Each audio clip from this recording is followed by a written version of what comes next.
So, we're reading from the Srimad Bhagavatam, 10th canto, entitled the Summum Bonum, 6th chapter, text number 41, which is a very important shloka for several reasons, which I will explain during the discourse. Om Namo Bhagavate Vasudevaya.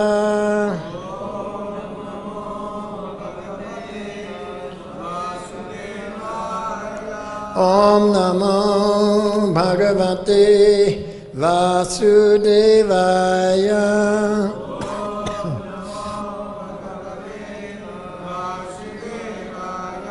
Om Namo Bhagavate Vasudevaya.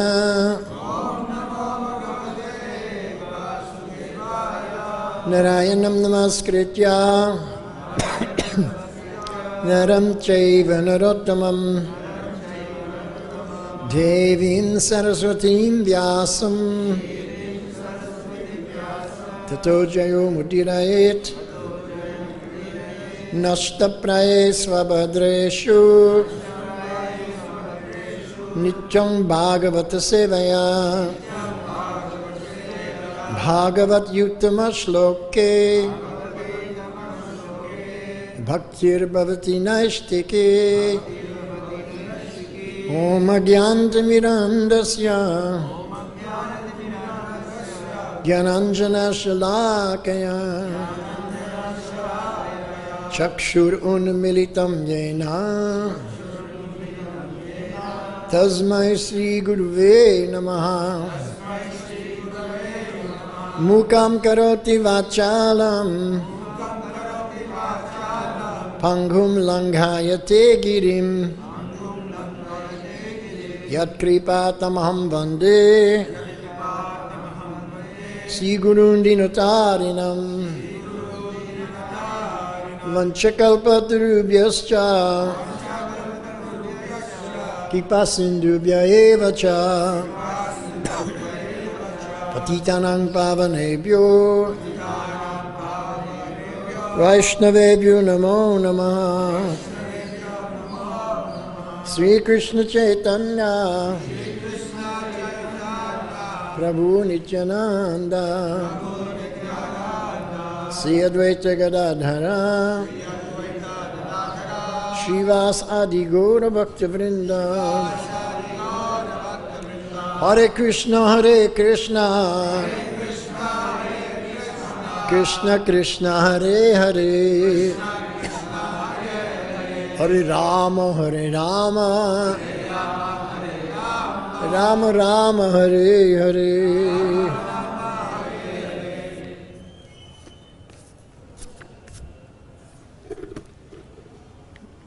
Text number 41. Kattadjadumasya Saurabhyam Avagraya Vrajokashaha Kim Idam Kuta Evete Vadantu Vrajam Ayayu Kattadumasya Saurabhyam Avagraya Vrajokasa Kim Idam Kuta Evete Vadantu Vrajam Ayayu Kattadumasya Saurabhyam Avagraya Vrajokashe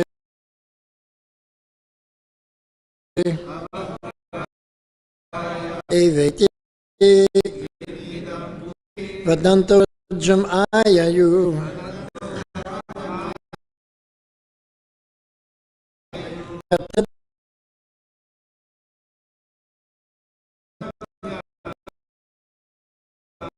Avagraya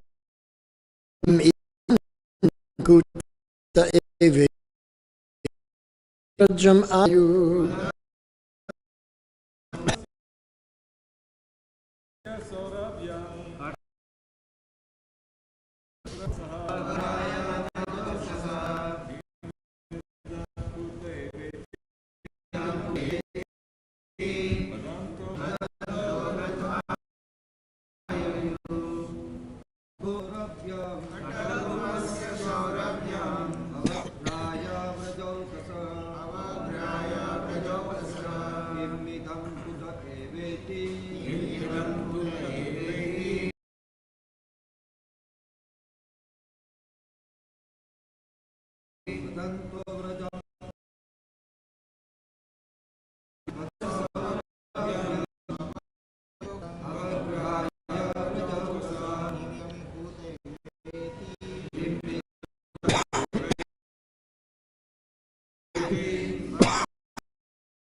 Kattadumasya,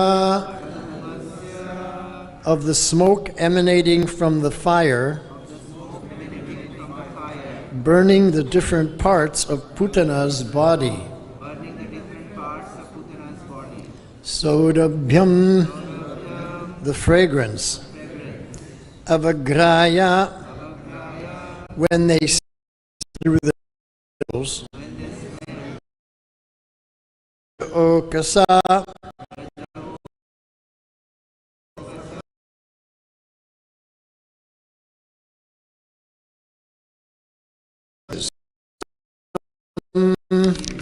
what is this fragrance? Kuta, where does it come from? Eva, indeed. Iti, in this way. Vadanta, speaking.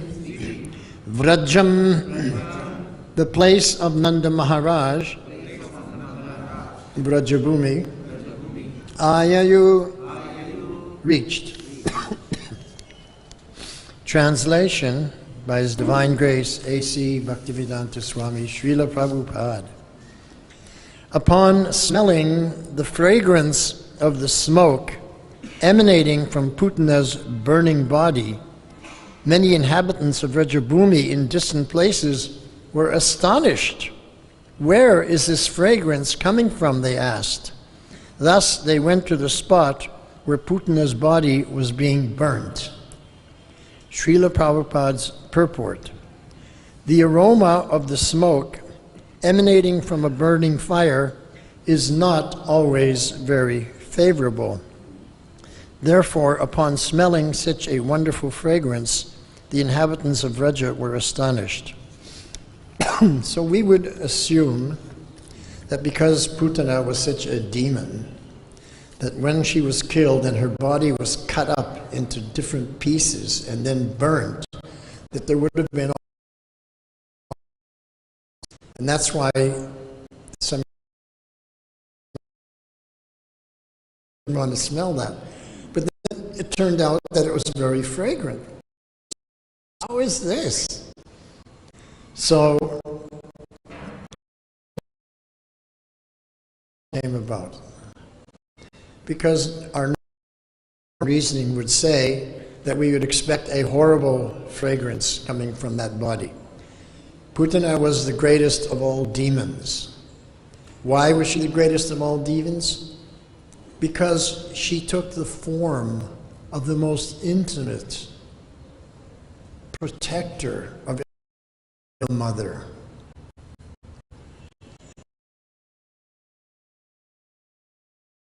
Srila Prabhupada was protected by his mother. Arjuna and Bhima were protected by their mother.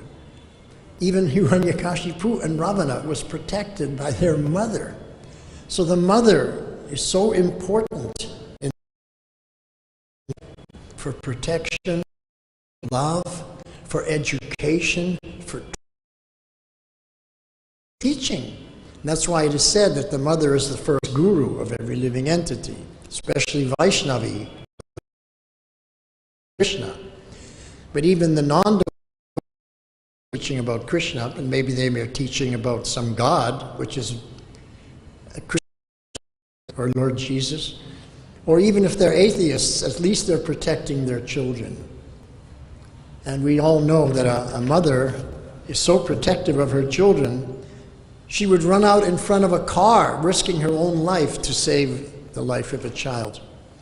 So Putana took the form of a beautiful young Vedic mother, even though she was the greatest demon. Why was she the greatest demon? Because she naturally and normally loved to kill children. The most innocent, helpless of all living entities, she would go after them. So demoniac. I mean, even Hiranyakashipu and Ravana or Hiranyaksha, they would fight their peers more or less, although Vishnu was no one's peer, but at least they thought. But who could even talk about how degraded and how corrupt and how demoniac was Putana? So she came in disguise with an ulterior motive. She presented herself as someone who wanted to help the child, baby Krishna. But actually she wanted to kill the child. It's kind of like if we look at world governments and politicians, they're always saying, vote for me and it'll be the best benefit for you. I'll be working for you, but they're only working for themselves. Whatever is the best benefit for them. This is the mentality of a demoniac personality, that they'll say the exact opposite of what is the fact. So although they're saying, oh, I'm working for your benefit, actually they're working for their own benefit. When was the last time you trusted your government when they said something? Nobody. So here she comes, taking on the form of a beautiful young Vedic mother. So obviously she had Shakti. These demons had Shakti. They didn't have any bhakti, but they did have Shakti. So when the inhabitants of Brajabhumi saw this beautiful woman, they naturally assumed that she was coming for some favorable reason. And so she came to the home of Yashoda and Nanda, knocked on the door. Yashoda Mai answered, holding baby Gopal. And Putana said, oh, Mother Yashoda, you are so fortunate. Of all the children in the world, you got the most exalted child. What pious activities did you perform in a previous life to get such a benediction? She said, I am bereft of children.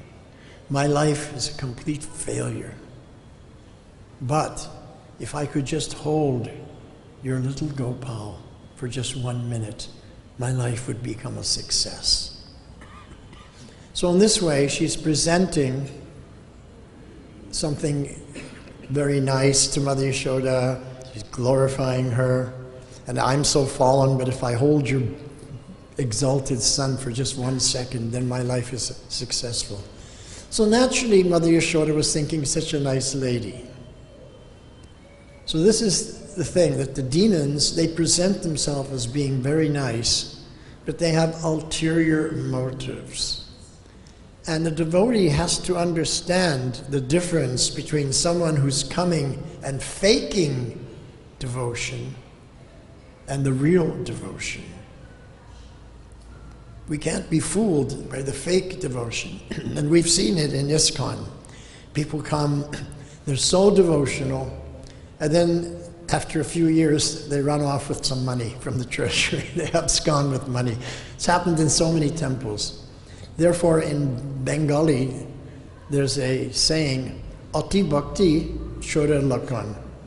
Too much devotion is a symptom of a thief.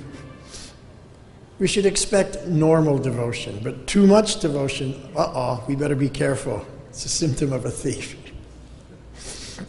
So we have to be on our guard. We can't trust anyone and everyone blindly. Devotees are not blind. But Mother Yashoda and Nanda Maharaj were so innocent. They're living in Gokul, such a holy place. And this woman, Putana, who's presenting herself as a very lovely young Vedic woman, kind of distracted Mother Yashoda. And she was thinking, well, what is the harm? I just let her hold Gopal for 1 or 2 seconds and then take him back. But we all know that Putana had smeared her breast with poison. And what did she want to do? She wanted to put the child to her breast and kill the child. Mother Yashoda wasn't aware of this. So she handed the child over. So Putana was thinking, now I will be successful. Now, of course, Krishna is the Supreme Personality of Godhead, and even when he's acting as a child, a little baby, a toddler. Toddler means he can't even walk yet. He's just going on all fours. So he could understand, this demon, she's come here to kill me. But in a very nice lecture on this pastime, Prabhupada said, but Krishna always takes the bright side. In any situation, Krishna takes the bright side. Now, in any situation, we may not take the bright side. We may take the negative side, not the positive side. But Krishna always takes the positive side. So he was thinking, she's approaching me like a mother. There was nothing good about Putana or her intention. But Krishna found something good. This is the quality of Krishna. Even when there's nothing good, he'll find something positive. She's approaching me like a mother. So he gave her the benediction. So he sucked out her life air, killed that demoniac personality, and that body turned into a gigantic mess and mass of disgusting material energy. And everyone was astonished. So what happened to Putana? Well, all the Brajavasis, then they saw that she was not actually a lovely young Vedic wife, but was a demon who had come to kill their beloved Gopal. So they went with axes to chop that body up.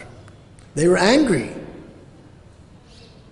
They felt cheated. She cheated us. We'll teach her a lesson. Cut up her body. They were happy to do that. It's called revenge. And then they set those body parts on fire. And they were expecting the most horrible fragrance. But what happened was, it was a wonderful fragrance. And they were astonished. How is this possible?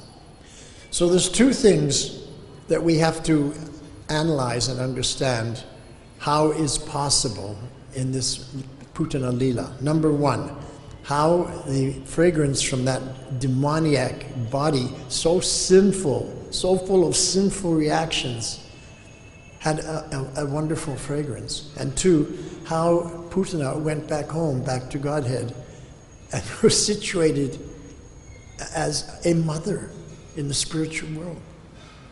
This is the mercy of Krishna. As Prabhupada said, Krishna always takes the bright side. So he saw something positive. She's approaching me as a mother. So he gave her liberation as if she was a mother.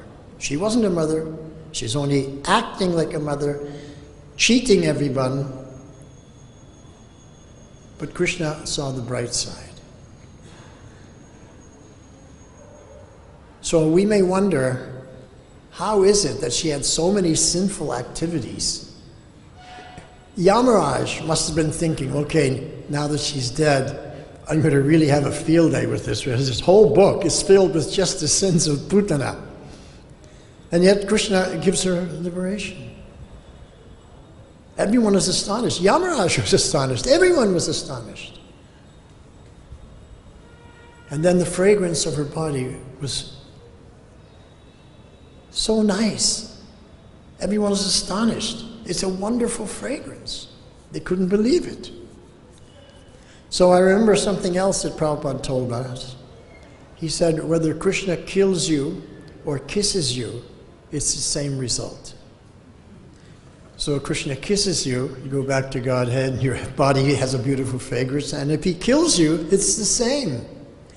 Because Krishna is Satchitananda, he's transcendental. Everything connected to Krishna is Satchitananda, is pure transcendence. Krishna doesn't make these distinctions. He sees everything as pure spirit, because he's a different way. We don't have the vision of Krishna. Become Krishna conscious has various meanings. One of the meanings is to become conscious of Krishna, that we're always thinking of Krishna, we're always acting for Krishna. But it also means to have a similar consciousness as Krishna, to be as merciful as Krishna, as kind as Krishna. That's the real Vaishnava, because he's the representative of Krishna. If Krishna is the most merciful and I'm not merciful, then how can I say I'm a representative of Krishna? Obviously I'm not. I'm not presenting his mercy. Also, I cannot even say I'm a follower of Krishna because I have a different opinion than Krishna. So becoming Krishna conscious also means to have the same opinion as Krishna in all things. And we'll never be the loser when we have the same opinion as Krishna. Because Krishna will think, oh, how nice, this devotee is just like me.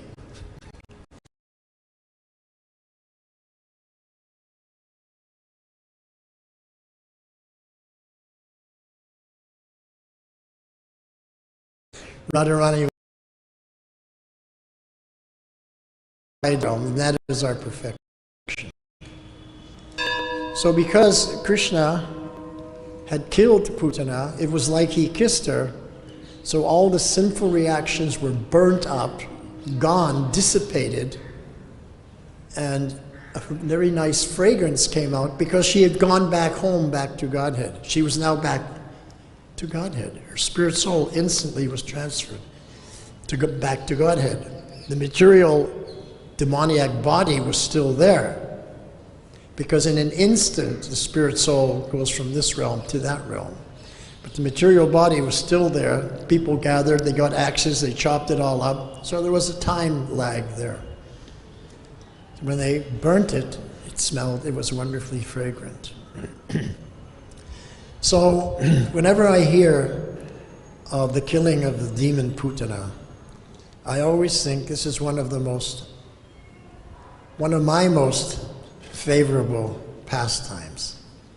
Because no matter how degraded I've been, no matter how sinful I've been, no matter how duplicitous I may have been in my many, many lives, I was never at the level of Putana. I was never that bad.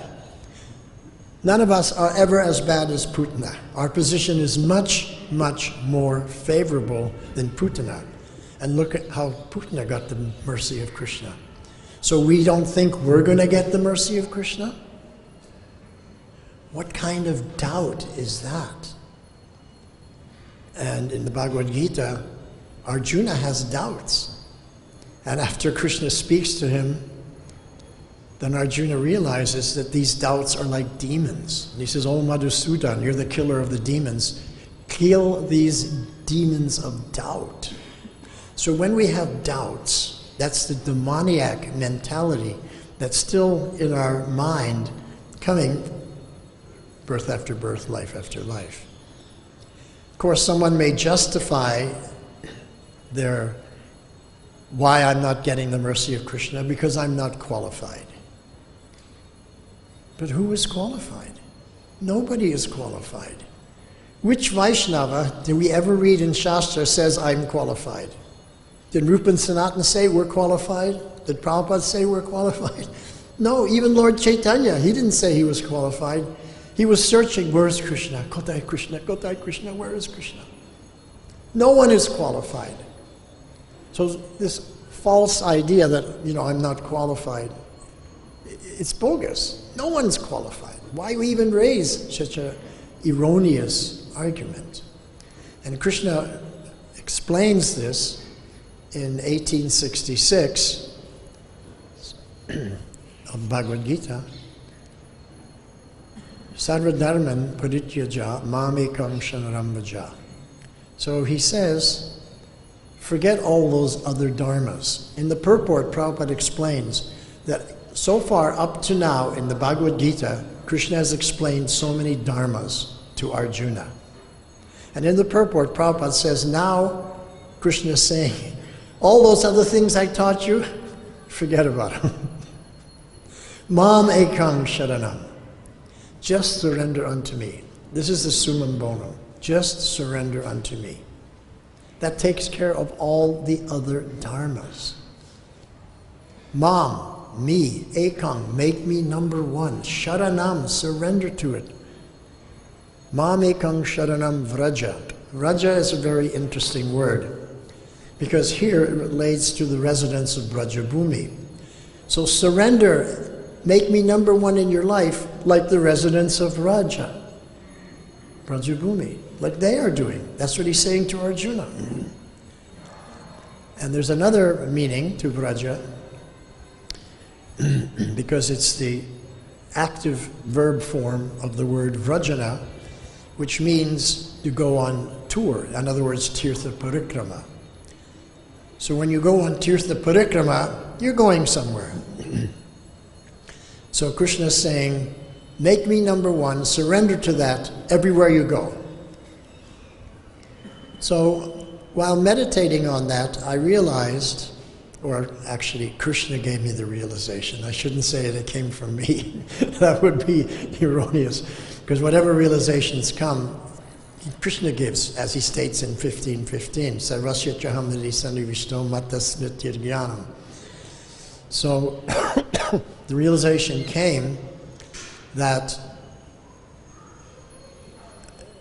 it's not based on qualification, but it's ahang twang sarva papevyo mokshayisyami ma suchaha. Ma suchaha means don't worry. Don't worry means don't have any doubts. So he's addressing Arjuna's doubts from the very beginning, Arjuna's worries. He said, my hand is shaking. The Gandiva bow is slipping from my hand. How can I shoot my friends, my parents, my teachers, my grandfather, my relatives? How can I do it? So he was worried and he had doubts. And he said to Krishna, slay these doubts. So now Krishna is saying, Ma suchaha, give up these doubts. Don't worry. So when I thought about this, when you say to someone, don't have any doubts, what you're really saying to them is, trust me. So Krishna is saying to Arjuna, trust me. Just trust me. And then, a couple of shlokas later, after Arjuna has asked so many questions over the whole course of the Gita, Krishna finally asks one question. And he says to Arjuna, so have you heard my instructions with a calm, peaceful mind? And have you understood, and are you ready to act according to my instruction? That's what he asks. And Arjuna says, yes, I have heard, I understand, just tell me what to do, I'm surrendered to you. And Prabhupada explained that is the meaning of Gita. Arjuna's understanding of Gita is everyone's understanding of Gita. He said that so many scholars, pundits, Mayavadi commentators, 5,000 years later, are writing books explaining what the Bhagavad-Gita means. They weren't there 5,000 years ago. Now 5,000 years later, they're telling you what Krishna means. But we can see what Krishna means by the reaction of Arjuna, because Arjuna was there. And Krishna asked him, have you understood? Will you trust me? Will you follow? Arjuna says, yes, just tell me what to do. I'm your surrendered servant. That is the meaning of Bhagavad-Gita. Nothing else is the meaning of Bhagavad-Gita. And this we got from Srila Prabhupada. So we have to have that faith. When Krishna says, trust me, we have to trust Krishna. And when we trust Krishna, we also trust the Shastra. So when Putana went back to Godhead as a mother, we just trust, we have faith that was proper. She got the causeless mercy. Because when we think that I'm not qualified, or maybe someone is qualified, what does it mean? Qualified means that now you have a right to some mercy. You claim, I'm qualified, I'm claiming your mercy, you have to give it to me. Well, this is the 8th offense, this is karma kanda. That I've done this, now I deserve this. It's business. That's why it's an offense. We can't do business with Krishna. So everything we do in devotional service is not for my benefit, because that's karma kanda. We do it to please Krishna, to please Guru, to please Parampara, to please all the Vaishnavas, to please all the residents of the spiritual realm. We do it for their benefit. If I'm doing it for my benefit, then I'm just kind of like a politician. I'm saying, yes, I'm doing this bhakti seva for Krishna, but I'm actually doing it for me. For my benefit. What is my benefit? So I won't have to come back in a horrible situation in the next life, so I'll become free from Maya. So many reasons. So I can go back to Godhead. So I have an ulterior hidden motive. In other words, just like a politician, doing business, karma kanda. But when we just surrender and do everything to please Krishna, then Krishna takes care of our benefit. We don't have to think about it.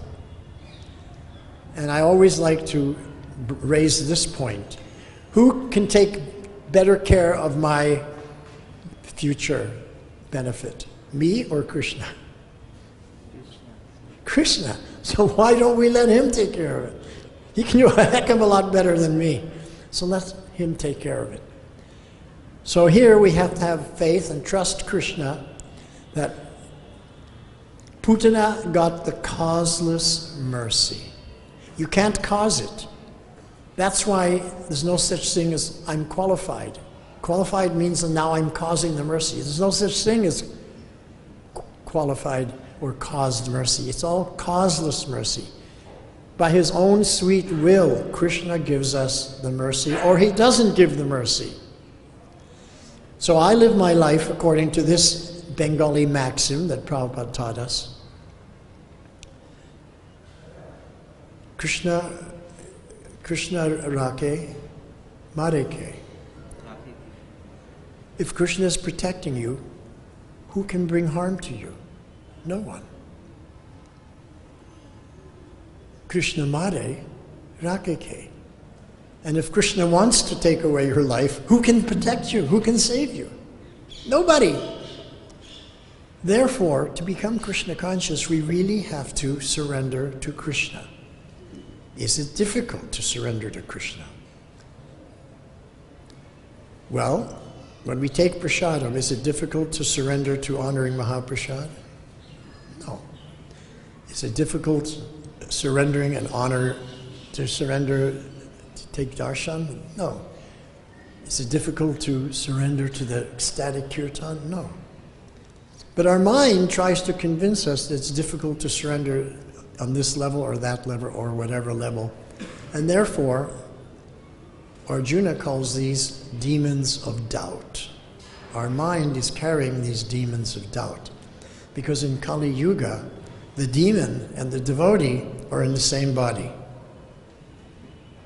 Now in Dwapara Yuga, where Putana had her demoniac pastime, the demon was outside the body. But in our life, our demon is inside the body. We're bringing it along with us through the mind. So we just have to have Shraddha. There's two kinds of faith. There's Shraddha and there's Andha Vishwas. Blind faith, Andha Vishwas.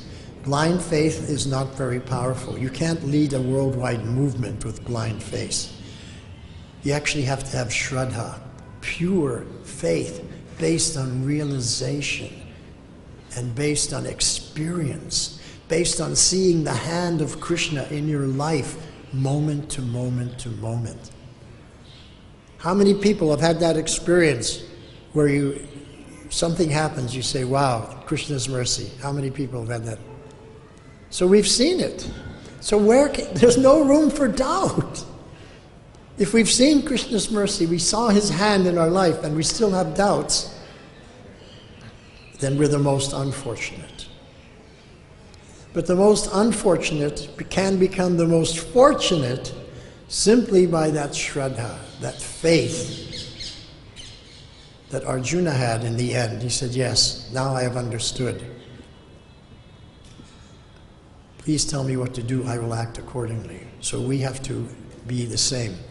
So there's a very wonderful verse one of my favorite verses in the Gita. Ye yatamam prapajyante tam stataiva bhajam yaham. As you surrender unto me, I reciprocate accordingly. So this is called the modus operandi of the Supreme Personality of Godhead. He's revealing it to us right there in the Gita. How he reciprocates with us. We have to take the first step towards him, and then he reciprocates. If I don't take a first step, yayatamam prapajyante, as you approach me, if we don't approach Krishna, then he thinks, oh, you want to remain independent, so I won't bother you, I won't disturb you. That's why we should always be praying for Krishna, I need your mercy. Please help me. Krishna loves to help. We should always be praying for that help. Now Putana, she didn't pray for that help. She had a demoniac mentality, but somehow Krishna took the bright side. He found something positive in her life. So, positive.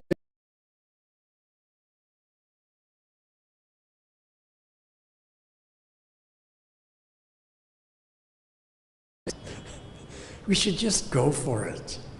There was a very nice, famous song in the 1940s by Cab Calloway, which I like to quote all the time. He said, accentuate the positive, eliminate the negative. That's what we have to do in Krishna consciousness. Accentuate the positive, eliminate the negative. Negative is the doubts. So let's eliminate all the doubts, accentuate the positive, realize that we're on the proper path, bhakti-yoga. Our position is better than Putana. Millions of times better than Putana. So how can there be any doubt? No one's qualified, so throw that out, that I'm not qualified.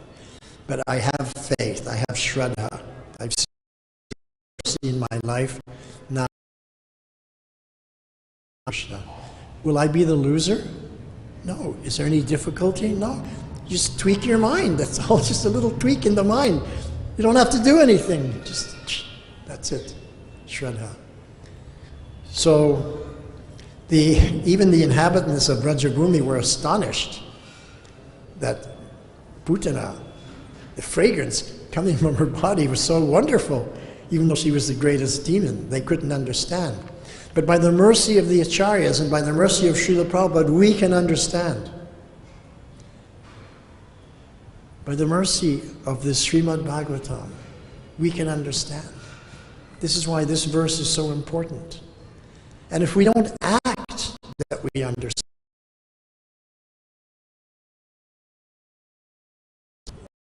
follow the understanding that Prabhupada has given us, then again we become the most unfortunate. So it's not, throw out this idea of I'm not qualified, no one is qualified, no acharya, no saint, no one in any shastra said I'm qualified. Everyone says I'm das, das, das, under das. Please give me your mercy. That's our mood. Thank you very much. Srila Prabhupada ki jai. Any comments or questions? Shruta. I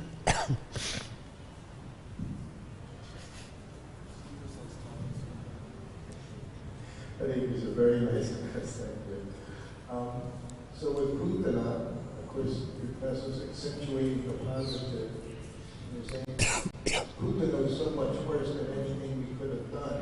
But on the accentuating the positive side, she's done so much more positively than we can ever do, because she fed from her own breast a helpless little baby, which in one sense that type of love is greater than anything possible.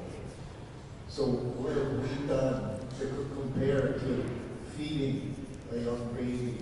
Because Krishna sees the positive in what she's done. That's what have I done? Yeah.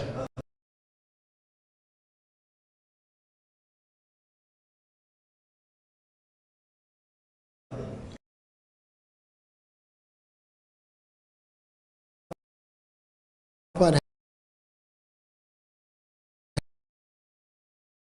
has answered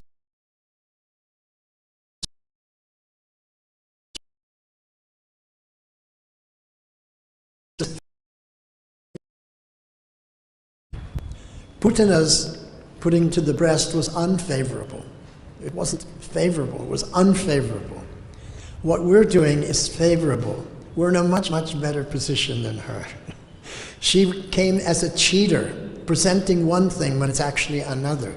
We're not presenting ourselves as cheaters. We're presenting ourselves as das, das, das, anudas. I'm the most fallen. Please give me your mercy. So our position is much greater than Putana's. She's a cheater, number one. But Krishna gave her the benefit. Causeless mercy. There's nothing she did to get that mercy. It's simply causeless mercy. So taking prasad, chanting in front of the deities, and having festivals, all these things are great and good, and everyone likes those things. But then let's incorporate the principles, getting up early in the morning every day, maybe dealing with when the body, the mind is troubling, family members are troubling, president's troubling, somebody's troubling all the time. So the good stuff we can handle, but how do we prepare ourselves to handle all the rules and regulations so that we can continue on in a steady way? Well, that's a very, very good question, and only such a question comes from an advanced devotee. And the thing is this, that we have to understand our actual position, that we're the most fallen. And so we shouldn't think, oh, why am I having difficulty following this? I'm so advanced, why am I having a problem? No. I am so fallen that it's no wonder I can't do these things. So, but let me try. Let me try my best. So we can ask Krishna or Lord Chaitanya or Guru, Srila Prabhupada, other Vaishnavas, the holy name, please help me. Please help me control my mind. Because it's the mind that what you're talking about that's stopping us from really getting 100% into devotional service. So in the 6th chapter of Bhagavad-Gita, Krishna addresses this problem. He tells Arjuna, it's all the problem of your mind. The demons of doubt, they're in your mind. Slay the demons of doubt, control your mind. So Arjuna says, oh, Krishna, control the mind. Easy for you to say so. But for me, it's easier to control the wind than it is to control the mind. How many people agree with Arjuna? But that means we're not having the same opinion as Krishna, because Krishna did not agree with Arjuna. We have to have the same opinion as Krishna. Krishna said, undoubtedly, it's not easy to control the mind, but it can be done. It can be done. And then he explains how it can be done. By detachment and suitable practice. And then in the purport, chapter 6, shloka number 35 in the purport, Prabhupada addresses these 2 points, the detachment and the suitable practice.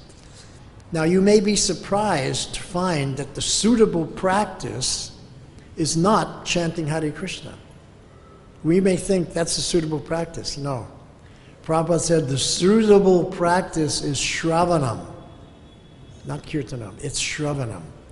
Because if your Shravanam is bad, your Kirtanam is going to be bad. But if your Shravanam is good, your Kirtanam will also be good. We have to hear from the authority. We have to hear from the acharyas. We have to hear from Shastra. So Shravanam is the suitable practice. And when the Shravanam is good, the Kirtanam is good, and then the Smaranam is good. So we have Parikshit Maharaj, he attained perfection only Shravanam. That's all he did. He asked a couple of questions, just sat there. Didn't do any proactive, what we call proactive service. Just asked a few questions. Sukadeva Goswami, he attained perfection just by speaking the Bhagavatam. And Prahlad Maharaj attained perfection just by remembering Krishna. So when the Shravanam is perfect, the Kirtanam is perfect, and the Smaranam is perfect, that's it. The goal is there. We going back to Godhead. We attain perfection in one of the 9 processes, the Navavidi Bhakti. You only have to attain perfection in one of them. So I was thinking, of course, all my life I was thinking that let me attain perfection through Kirtanam. Because my name Vyasaki, which is the name of Sukadeva Goswami, son of Vyasadeva, who attained perfection through Kirtanam, so I was thinking, okay, Prabhupada gave me this name, I should follow that. But after studying the Gita in depth and reading that purport in Shloka 6, verse number 35, the purport, then I realized that Shravanam is so much emphasized by Krishna.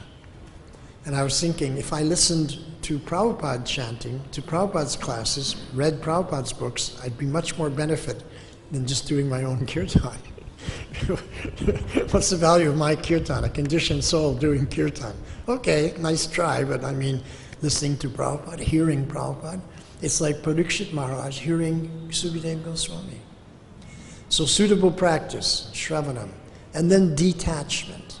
And Prabhupada explains the way we become detached from material life is to become attached to spiritual life. We become attached to everything to do with Krishna. That means attached to prasadam, attached to kirtan, attached to festivals, as well as attached to the chanting of the japa and the austerities and waking up and all that. And our duties attached. We should be attached to those things. Then we give up attachment naturally. And Prabhupada gave the example that you're holding on to some iron. Someone comes along and gives you gold. You immediately put down the iron and take the gold. Why? Because you know the value of gold. If you didn't know the value of gold, you'd say, oh, I have my iron. What is this gold? But you know the value of gold. So similarly, once you know the value of bhakti-yoga, then you give up the material ideas immediately. You have to know the value of chanting Hare Krishna, of devotional service. If you don't know the value, then you're not going to become detached from material life. You're still going to think that something nice about material life. So we have to understand the value of devotional service, the value of what Prabhupada gave us, the value of living in Brajabhumi, in Sri Vrindavan Dham. It can't be underestimated. We are the most fortunate Vaishnavas in the whole world living in Sri Vrindavan Dham. Brajabhumi, the Leela Stan, the Janma Stan, everything happened here of Krishna, the Nitya Krishna Leela and the Naimitika Krishna Leela. That all happened here. So, is that okay? Any other points for discussion? Thank you very much, Prabhu. Initially, in the beginning of the class, you said that Ati Bhakti Chori the same time, when you stay in Vrindavan or go to Mayapur or anywhere, there are quite some devotees who are actually Ati Bhaktas. They perform devotional service up to their best capacity. So how exactly we should differentiate so that we do not end up offending them in terms of thinking that they might also be like the saints say, that kind of saints. Okay, so very good question, very thoughtful question. Krishna answers this question in the Bhagavad-Gita. Api chet sudaracharo bhajate mam ananyabhak. Someone's performing devotional service but then falls down to an abominable condition of life. But if he picks himself up again, sadhureva samantavya, I will consider him still a sadhu, Krishna says. Now, when I first studied Bhagavad-Gita, I was thinking, and I'm sure most of you, you fall down, but in the next day or two or a week, you come back to devotional service. You carry on. Sadhureva samantavya. But when I experienced, some of our God brothers fell down and left the movement for 20 years. Were in complete and utter maya. And at the end of their life, just as they were dying, devotees brought them back. And they got the mercy of Krishna.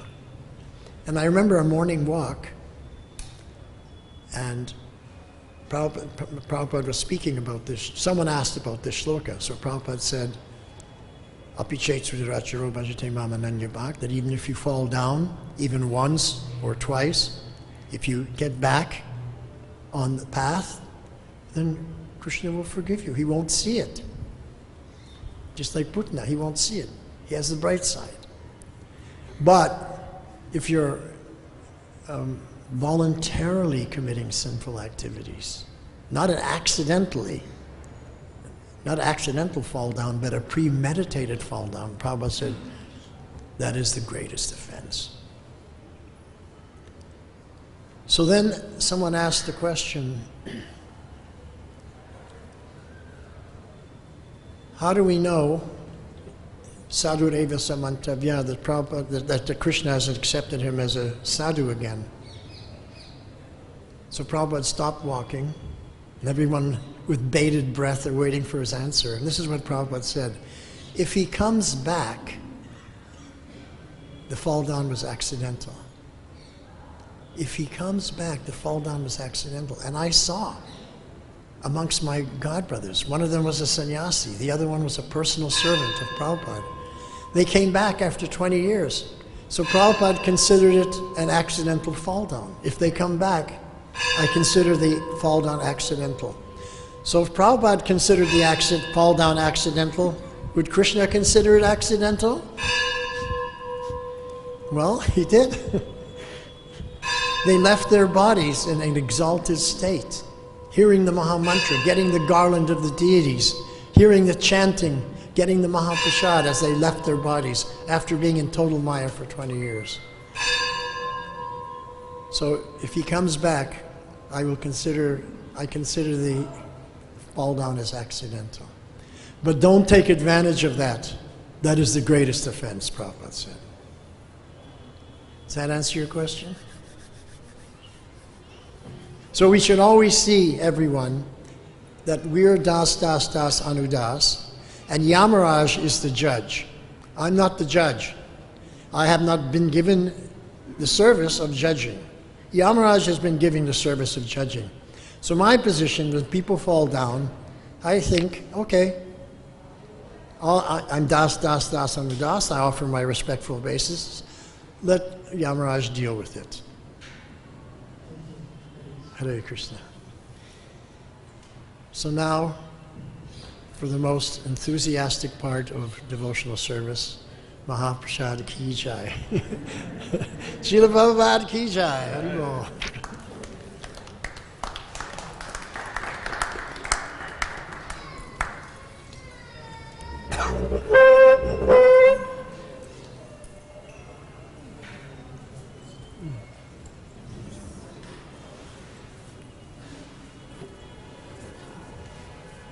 I want to ask one question. Yeah. Prabhu, as you we read in Prabhupada books and we hear in lectures that our consciousness is very important when we are reading or chanting. Our mood, intention is very important. But as we see in the case of Putna, she doesn't have any intention. She's doing anything superficially, but still she gets the mercy. So what is more important, having intention while doing service? Because sometimes we chant mechanically and we do service without any consciousness, without any intention. We are in passion while doing management and service. So, But that's better than doing no service. Because in the beginning, our thank you. We don't have pure Shraddha, and we're not chanting the pure name, we're only chanting.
Hare Krishna